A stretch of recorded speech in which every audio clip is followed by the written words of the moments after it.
लाइथानाय किसासक साल शकांग आगरतलानि नन्दनगर डन बस्कोते ऑक्सिलियम कचारो तंगमा तिप्रसा मकतंग फालनाय रकनो आगरतला म्युनिसिपल कॉर्पोरेशन बाय नरजाक बायमानि फालनग्र जेसिबि माल खुंतो बवै सुबायजाक बायमानि आबनोति आगस्ट 20 सालमारि फाशल तिप्रसा हामक्राय तांपेदेक डेपुटेशन रिविलाइखा TYF आबो बाय बाक्सा जुदा जुदा जोंजाल लग्नोति कक्लाम सालायखा बिसिंग हाबै तंग TYF नि सेक्रेटारि एक्स MDC कुमुद देबबर्मा प्रेसिडेंट कौशिक देबबर्मा खबै कुबुनि आदंग्र আমরা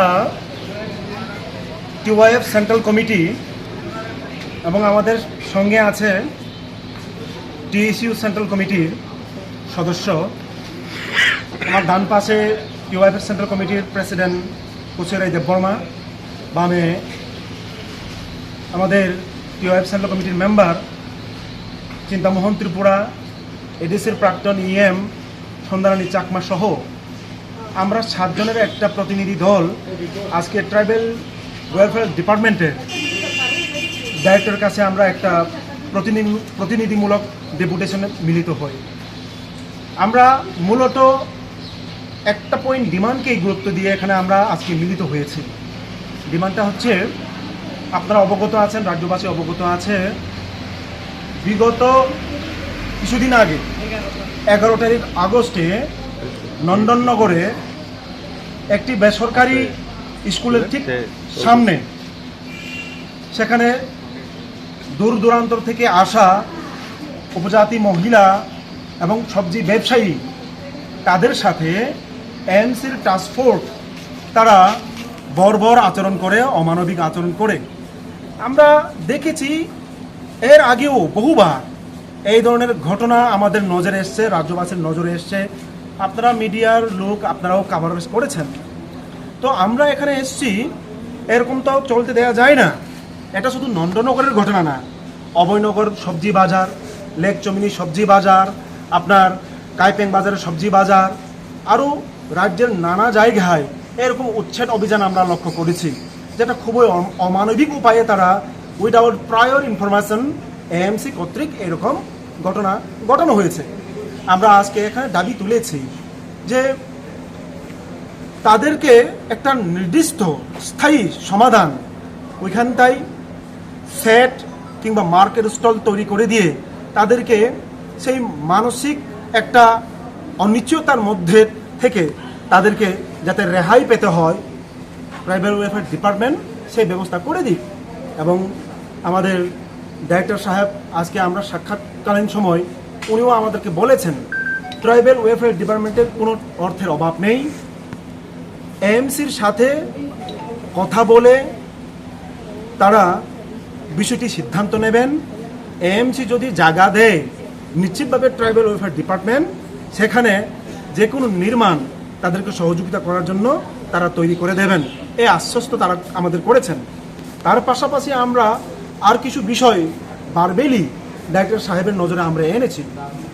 আমরা গত মাসে আমরা একটা নোটিফিকেশন দেখেছিলাম ট্রাইবাল ওয়েলফেয়ার ডিপার্টমেন্টের মাধ্যমে যে রাজ্যে এবং রাজ্যের বাইরে যারা BEd কলেজে পড়াশোনা করেন, বিশেষ করে ST স্টুডেন্টস, তারা ওয়েস্ট বেঙ্গল, উড়িষ্যা এবং রাজ্যের বহিরাজ্যের বিভিন্ন BEd কলেজে, DLED কলেজে তারা পড়াশোনা করেন। তো এইবার 2026 এবং 2027 সাল থেকে তাদেরকে ট্রাইবাল ওয়েলফেয়ার ডিপার্টমেন্ট একটা এনলিস্টেড তারা তৈরি করেছে, প্রায় 31 numbers of BEd and DLED colleges. তো সেখানে যারা স্টুডেন্টস তাদের একটা আশঙ্কা তৈরি হয়েছে যে 31টা এই যে এনলিস্টেড যে কলেজ, তার বাইরে যদি আমরা কোনো NCTEর প্রাপ্ত কলেজে যদি ভর্তি হই, সেখানে কি আমরা স্কলারশিপ পাবো না? এই ধরনের আশঙ্কা স্টুডেন্টের মধ্যে রাজ্যব্যাপী দেখা দিয়েছে। তো আমরা এই বিষয়টা ওনার কাছ থেকে জানতে চেয়েছি বিষয়টা কি। তো উনি আমাদেরকে জানিয়েছেন যে হ্যাঁ, এইবার থেকে 2026 এবং 27 এই শিক্ষাবর্ষ থেকে 31টা DLED কলেজ, BEd কলেজকে তারা বাছাই করে নিয়ে একটা এনলিস্টেড লিস্ট তৈরি করেছে। এবং উনি এটাও বলেছেন এর বাইরেও যারা পড়াশোনা করবেন, যদি গুণগত মান পরিকাঠামো সঠিকভাবে থেকে থাকে, তাহলে তারাও আপনার স্কলারশিপ পাওয়ার যোগ্য। তবু আমরা আশঙ্কা করে বলেছিলাম যে এরকম যাতে না হয়, যারা সঠিক পরিকাঠামোযুক্ত কলেজে, বিএড কলেজে, ডিএলএড কলেজে ভর্তি হওয়ার পরও যাতে তারা পরবর্তী সময়ে শুধুমাত্র স্টাইপেন্ড পাওয়ার জন্য হয়রানির শিকার হতে না হয়, এই আবেদন আমরা ওনার কাছে রেখেছি।